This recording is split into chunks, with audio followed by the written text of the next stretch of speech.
ईश्वर माऊली श्रोत्यांना म्हणाले, हा वेदार्थ सागर ज्या निद्रिताचा घोर, तो स्वये श्री सर्वेश्वर प्रत्यक्ष अनुवादला. ऐसे जे अगाध जेथ वेडावती वेद, तेथ अल्पमी मतिमंद काय होय.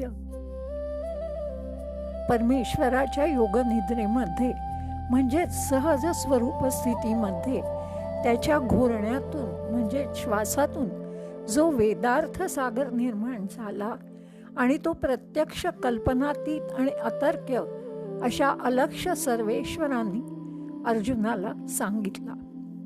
असं हे गहन कळायला कठीण जिथं वेदांनीही मौन पत्करलं, तिथे मला अजाणाला ते कसं काय आकळणार. कारण हे म्हणजे सूर्याला उजाळा देण्यासारखंच आहे किंवा डासांनी चिलटांनी आकाशाला मुठीत धरण्यासारखंच आहे. हा गीतार्थ स्वबुद्धीने आकलन होणं सर्वस्वी अशक्यच आहे. तरीही मी श्री गुरूंच्या कृपेच्या आधाराच्या बळावरच हे सांगायचं धाडस करतो आहे. संत कृपेचा तेजस्वी सोज्वळ लखलखीत दिवा निवृत्ती दातांच्या रूपाने माझ्यासमोर आहे. म्हणूनच मला आता सर्व काही लख्ख दिसू लागलं आहे. जसा परिसस्पर्श लोखंडाचं सोनं करू शकतो किंवा अमृताच्या योगाने मृत व्यक्तीही जिवंत होऊ शकते.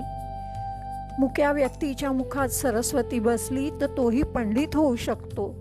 जर कोणाला कामधेनूच माता म्हणून प्राप्त झाली तर त्याला कशाला काय प्राप्त होऊ शकणार नाही.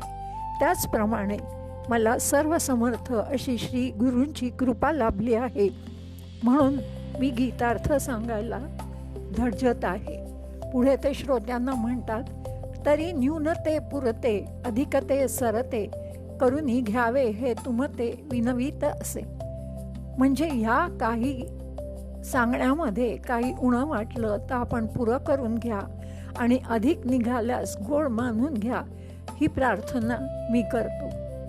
जशी कळसूत्री बाहुली ही तिला नाचवणाऱ्याच्या स्वाधीन असते, तसा मीही गुरूंच्या सर्व गुरुजनांचा कृपापात्र आहे आणि त्यांच्या आज्ञेप्रमाणेच वागणारा आहे.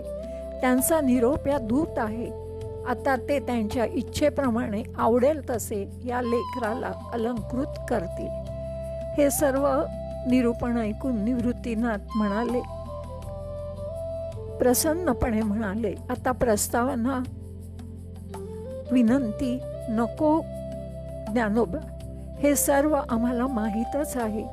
आम्ही तुला वरदान दिलं आहे, तर आता तू गीतार्थ व्याख्यान सांगण्याकडे चित्त दे. हे आश्वासन ऐकून श्री ज्ञानेश्वर महाराजांना परम आनंद झाला आणि ते श्रोत्यांना म्हणाले, परिसामना अवकाश देऊनिया, म्हणजे दुसरं काही न ऐकू देता मनाला गीतार्थच ऐकण्याला सवड द्या. म्हणजे अत्यंत एकाग्र चित्ताने आता गीतार्थ ऐका. एवढी प्रस्तावना झाल्यावर आता आपण गीतेच्या अर्थामध्ये अधिक शिरूया.